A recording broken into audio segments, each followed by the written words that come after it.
ಚನ್ನಪಟ್ಟಣದ MG ರಸ್ತೆಯ ಶ್ರೀ ನೀಲಕಂಠೇಶ್ವರ ದೇವಾಲಯದಲ್ಲಿ ಶಿವರಾತ್ರಿ ಆಚರಣೆ ಅದ್ಧೂರಿಯಾಗಿ ನೆರವೇರಿತು. ಸಾವಿರಾರು ಮಂದಿ ಭಕ್ತಾದಿಗಳು ಭಾಗವಹಿಸಿ ಭಗವಂತನ ದರ್ಶನವನ್ನ ಪಡೆದುಕೊಂಡ್ರು. ಸೋಮವಾರ ಬೆಳಗ್ಗೆ ನೀಲಕಂಠೇಶ್ವರ ಸ್ವಾಮಿಗೆ ಶಾಲ್ಯನ್ನ ಅಲಂಕಾರವನ್ನ ವಿಶೇಷವಾಗಿ ಮಾಡಲಾಗಿತ್ತು. ಈ ವಿಶೇಷ ಅಲಂಕಾರದಲ್ಲಿ 15 ನಿಮಿಷಗಳು ಮಾತ್ರ ದರ್ಶನಕ್ಕೆ ಅವಕಾಶವನ್ನ ಮಾಡಿಕೊಡಲಾಗಿತ್ತು. ಬೇರೆ ಯಾವ ದೇವಾಲಯದಲ್ಲಿಯೂ ಈ ಅಲಂಕಾರ ಮಾಡದಿರುವುದು ಇಲ್ಲಿನ ವಿಶೇಷ. ನೀಲಕಂಠೇಶ್ವರ ದೇವಾಲಯ ಜೀರ್ಣೋದ್ಧಾರ ಸಮಿತಿಯ ಸದಸ್ಯ ರವಿಕುಮಾರ್ ಗೌಡ ಮಾತನಾಡಿ, ಶಿವರಾತ್ರಿ ದಿನ ಜಾಗರಣೆ ಇದ್ದು ಜಾಗರೂಕರಾಗಬೇಕು ಎನ್ನುವ ಆಚರಣೆ ಇದೆ.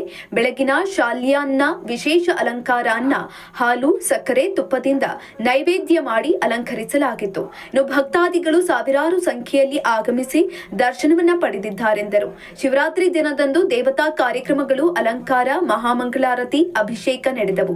ವೈದೇಹಿ ಭಜನಾ ಮಂಡಳಿ, ಶ್ಯಾಮಲಾ ಭಜನಾ ಮಂಡಳಿಯಿಂದ ಭಜನೆ, ಲಲಿತ ನೃತ್ಯ ಕಲಾಮಂದಿರ ತಂಡದಿಂದ ಭರತನಾಟ್ಯ, ಶಾರದಾ ನಾಗೇಶ್ ತಂಡದಿಂದ ಭಕ್ತಿ ಗೀತೆಗಳ ಗಾಯನ ನಡೆದವು. ಈ ದಿನ ಮಹಾಶಿವರಾತ್ರಿಯಿಂದ ನಿನ್ನೆ ಎಲ್ಲ ಆಚರಣೆ ಮಾಡಿ ನಾವು ಮರುದಿನದ ದಿನಕ್ಕೆ ಬಂದಿದ್ದೀವಿ. ಶಿವರಾತ್ರಿ ಅಂತಕ್ಕಂಥದ್ದು ಪ್ರತಿ ಮಾಸದಲ್ಲಿ ನಾವು ಆಚರಣೆ ಮಾಡ್ತೀವಿ. ಮಹಾಶಿವರಾತ್ರಿ ಏನು ವಿಶೇಷ ಅಂತ ಹೇಳಿದ್ರೆ, ಮಾಘ ಮಾಸದಲ್ಲಿ ಬರ್ತಕ್ಕಂಥ ಈ ಒಂದು ಚತುರ್ದಶಿ, ತ್ರಯೋದಶಿಯ ಮಧ್ಯೆ ಬರ್ತಕ್ಕಂಥ ಅಮಾವಾಸ್ಯೆಗಿನ್ನ ಮೊದಲೇ ಬರ್ತಕ್ಕಂಥ ಈ ದಿನವನ್ನ ಮಹಾಶಿವರಾತ್ರಿ ಅಂತ ಆಚರಣೆ ಮಾಡ್ತೀವಿ. ಉತ್ತರ ಭಾರತದ ಜನ ಮಹಾಶಿವರಾತ್ರಿಯನ್ನ ಶಿವ ಮತ್ತೆ ಪಾರ್ವತಿ ದೇವಿಯ ವಿವಾಹ ವಾರ್ಷಿಕೋತ್ಸವ ಅಂತ ಕೂಡ ಆಚರಣೆ ಮಾಡ್ತಾರೆ. ಆದ್ರೆ ನಮ್ಮಲ್ಲಿ ತುಂಬಾ ಶ್ರದ್ಧಾ ಭಕ್ತಿಯಿಂದ ಮಹಾಶಿವರಾತ್ರಿಯನ್ನ ಇಡೀ ದಕ್ಷಿಣ ಭಾರತದ ಜನ ಆಚರಣೆ ಮಾಡ್ತಾ ಬರ್ತಾ ಇದ್ದಾರೆ. ಈ ಶಿವರಾತ್ರಿಯಂದು ವಿಶೇಷವಾಗಿ ಸ್ವಾಮಿಯ ಸಾನ್ನಿಧ್ಯವನ್ನ ಅನುಭವಿಸ್ಲಿಕ್ಕೆ ಎಲ್ಲರೂ ದೇವಸ್ಥಾನಗಳಿಗೆ ಭೇಟಿ ಕೊಡ್ತಾರೆ. ಶಿವನಿಗೆ ನಾವು 5 ಅಭಿಷೇಕಗಳನ್ನ ನಿನ್ನೆ ಮಾಡಿದ್ವಿ. ಅಷ್ಟು ಅಭಿಷೇಕಗಳ ನಂತರದಲ್ಲಿ ಅಲಂಕಾರ ಮಾಡಿ ಮಹಾಮಂಗಳಾರತಿಯನ್ನ ಮಾಡಿದ್ವಿ. ಕೊನೆಯ 5ನೇ ಅಭಿಷೇಕವನ್ನ ಇಂದು ಬೆಳಗಿನ ಜಾವ ಮಾಡಿ ಅದರ ಅಲಂಕಾರವನ್ನ ಶಾಲ್ಯಾನದ ಮೂಲಕ ನಾವು ನೆರವೇರಿಸಿದ್ವಿ. ಹಿರಿಯರು ಹೇಳ್ತಾರೆ, ದೇವಸ್ಥಾನಕ್ಕೆ ಶಿವರಾತ್ರಿ ಎಂದು ಬರೋದು 2 ಉದ್ದೇಶಕ್ಕೆ. ಒಂದು, ದೇವರ ಸಾನ್ನಿಧ್ಯವನ್ನ ಅನುಭವಿಸ್ಬೇಕು ಅಂತೇಳಿ, ಮತ್ತೊಂದು ದೇವರ ಸಾಮೀಪ್ಯವನ್ನು ಅನುಭವಿಸ್ಬೇಕು ಅಂತೇಳಿ. ಸಾಮೀಪ್ಯ ಅಂತ ಹೇಳಿದ್ರೆ ನನ್ನಲ್ಲೇ ದೇವರಿದ್ದಾನೆ ಅಂತಕ್ಕಂಥ ಒಂದು ಅಂತರಾತ್ಮವನ್ನ ಜಾಗೃತಗೊಳಿಸ್ಲಿಕ್ಕೋಸ್ಕರ ಈ ಒಂದು ಶಿವರಾತ್ರಿ ದಿನ ಜಾಗರಣೆ ಇದ್ದು ನಾವೆಲ್ಲರೂ ಜಾಗೃತರಾಗಬೇಕು, ನಮ್ಮ ಜಡತ್ವವನ್ನ ನಿರ್ಮೂಲನೆ ಮಾಡಿಸ್ಬೇಕು ಅಂತೇಳಿ ಅಂದಿನಿಂದ ನಡ್ಕೊಂಡು ಬಂದಿರ್ತಕ್ಕಂಥ ಈ ಒಂದು ಆಚರಣೆಯನ್ನ ಶ್ರೀ ನೀಲಕಂಠೇಶ್ವರ ಸ್ವಾಮಿ ದೇವಸ್ಥಾನದ ಆವರಣದಲ್ಲಿ ಅತ್ಯಂತ ಅದ್ದೂರಿಯಾಗಿ ಆಚರಣೆ ಮಾಡಿದ್ದೀವಿ. ಇವತ್ತಿನ ಈಗ ಬೆಳಗಿನ ವಿಶೇಷವಾದ ಅಲಂಕಾರ ಶಾಲ್ಯಾನದ ಅಲಂಕಾರ ಇತ್ತು. ಶಾಲ್ಯಾನದ ಅಲಂಕಾರ ಹಾಲಿನಿಂದ ನೈವೇದ್ಯವನ್ನ, ಅನ್ನ ಮತ್ತು ನೈವೇದ್ಯವನ್ನ ಸಿದ್ಧಪಡಿಸಿ ಆ ಒಂದು ನೈವೇದ್ಯವನ್ನಲ್ಲೇ ದೇವರಿಗೆ ಅಲಂಕಾರವನ್ನ ಮಾಡಿದ್ವಿ. ಆ ಅಲಂಕಾರ ತುಂಬಾ ವಿಶೇಷವಾಗಿರುತ್ತೆ. ಅದು ತುಂಬಾ ಶಕ್ತಿ ಇರ್ತಕ್ಕಂಥ ಒಂದು ಅಲಂಕಾರ. ಆ ಒಂದು ಅಲಂಕಾರವನ್ನು ನೋಡ್ಲಿಕ್ಕೆ ಬೆಳಗಿನ ಜಾವ, ರಾತ್ರಿ ಎಲ್ಲ ಜಾಗರಣೆ ಇದ್ದು ಬೆಳಗಿನ ಜಾವ ನೂರಾರು ಜನ ಭಕ್ತರು ಇಂದು ಬಂದು ಆ ಒಂದು ಅಲಂಕಾರವನ್ನ ನೋಡಿ ತಾವೆಲ್ಲರೂ ಧನ್ಯರಾಗಿದ್ದೀರಿ. ಶಾಲ್ಯಾನದ ಅಲಂಕಾರ ಅನ್ನೋದು ತುಂಬಾ ವಿಶೇಷ.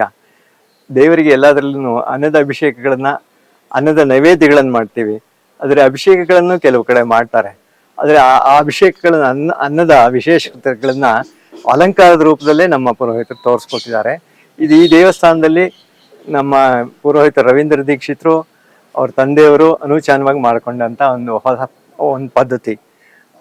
ಅನ್ನ ಅನ್ನೋದು ಒಂದು ಶಾಂತಿಯ ಸಂಕೇತ, ತೃಪ್ತಿಯ ಸಂಕೇತ. ಹೀಗಾಗಿ ಯಾವುದೇ ಬೇಕು ಅಂತಂದ್ರೂ ಊಟ ಬೇಕು, ಅನ್ನ ಬೇಕು. ನಾವು ಯಾವುದೇ ದೇವರಿಗೆ ಸಮರ್ಪಣೆ ಮಾಡ್ತೀವೋ ಅದು ನೈವೇದ್ಯ ಆಗತ್ತೆ. ಅದನ್ನು ನಾವು ತಗೊಂಡಾಗ, ನಾವು ಸೇವಿಸಿದಾಗ ಅದು ಪ್ರಸಾದ ಆಗತ್ತೆ. ಈಗ ದೇವರಿಗೆ ಸಮರ್ಪಣೆ ಮಾಡಿರುವಂಥ ನೈವೇದ್ಯನ ನಾವು ಸೇವಿಸೋದ್ರಿಂದ ಅದು ಪ್ರಸಾದ ರೂಪವಾಗಿ ನಮಗೆ ಸಿಗುತ್ತೆ. ಇದೇ ಶಾಲ್ಯಾನದ ಅಲಂಕಾರದ ತದನಂತರವಾಗಿ ಅದನ್ನು ನಮಗೆ ಪ್ರಸಾದ ರೂಪವಾಗಿ ಪುರೋಹಿತರು ಕೊಡ್ತಾರೆ. ಇದು ತುಂಬ ವಿಶೇಷವಾದ್ದು.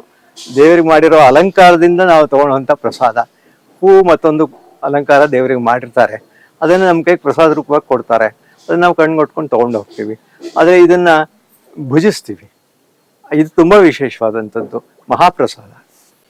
ಇವತ್ತು ಮಹಾಶಿವರಾತ್ರಿಯ ಮಾರನೇ ದಿವಸ ಇದು ಶಾಲ್ಯ ಅನ್ನ ಅಂತ ಹೇಳಿ ಒಂದು ಅಲಂಕಾರ ಮಾಡಿದ್ದೀವಿ. ಇದು ಬಹಳ ವಿಶೇಷ. ಇದನ್ನು ವರ್ಷಕ್ಕೆ ಒಂದೇ ಸರಿ ಮಾಡೋದ್ರಿಂದ ಬಹಳ ವಿಶೇಷವಾಗಿರುತ್ತೆ. ಎಲ್ಲ ದರ್ಶನ ಮಾಡಿದರೆ ಎಲ್ಲರೂ ಕೂಡ ಇನ್ನೂ ಒಂದು 15 ನಿಮಿಷ ಕಾಲ ಬರ್ತದೆ. ಇದು ಈ ನಮ್ಮ ದೇವಸ್ಥಾನ ಬಾಣಾಸುರ ಪ್ರತಿಷ್ಠೆ ಆಗಿರ್ತಕ್ಕಂಥ ದೇವಸ್ಥಾನ, ಇದು ಲಿಂಗ ಪ್ರತಿಷ್ಠೆ ಆಗಿರೋದು. ಹಾಗಾಗಿ ಕಣ್ವ ಮಹರ್ಷಿಗಳ ಒಂದು ಆರಾಧನೆ ಇದೆ ಅಂತ ಹೇಳಿ ಹೇಳ್ತಾರೆ ಈಗಲೂ ಕೂಡ ನಮ್ಮ ದೇವಸ್ಥಾನ ಇತಿಹಾಸ. ಈಗ ಇದರಲ್ಲಿ ನಂಜನಗೂಡಲ್ಲಿ ಶಾಲ್ಯಾನ ಅಭಿಷೇಕ ಮಾಡ್ತಾರೆ. ಅಂದ್ರೆ ತಲೆ ಮೇಲೆ ಇಟ್ಬಿಟ್ಟು ಮತ್ತೆ ಪ್ರಸಾದ ಕೊಡ್ತಾರೆ. ನಾವು ಅದನ್ನ ಅಲಂಕಾರ ಮಾಡಿದ್ದೀವಿ. ಇದನ್ನ ಹಾಗೆ ಬಹಳ ವಿಶೇಷ ಇದು. ಅಲ್ಲಿ ಪ್ರತಿ ದಿವಸ ನಡೀತದಲ್ಲಿ, ನಮ್ದು ವರ್ಷಕ್ಕೆ ಒಂದೇ ಸಾರಿ ವಿಶೇಷವಾಗಿ ಮಾಡೋಂಥದ್ದು. ಶಾಲಿಯಾನ ಅಂದ್ರೆ ಏನು? ಯಾಕಂದ್ರೆ ಎಲ್ರಿಗೂ ಎಲ್ಲವನ್ನು ಕೂಡ ಹಾಲಿನಲ್ಲಿ ಬೇಯಿಸುವಂಥದ್ದು ಇದು. ಕ್ಷೀರ, ಇದಕ್ಕೆ ನೀರು ಉಪಯೋಗಿಸೋದಿಲ್ಲ, ಹಾಲಿನಲ್ಲಿ ಬೇಯಿಸಿ ಮಾಡೋಂಥದ್ದು ಇದು. ತುಪ್ಪ, ಹಾಲು, ತುಪ್ಪ, ಸಕ್ಕರೆ, ಇಷ್ಟೇ ಇದ್ರದ್ದು.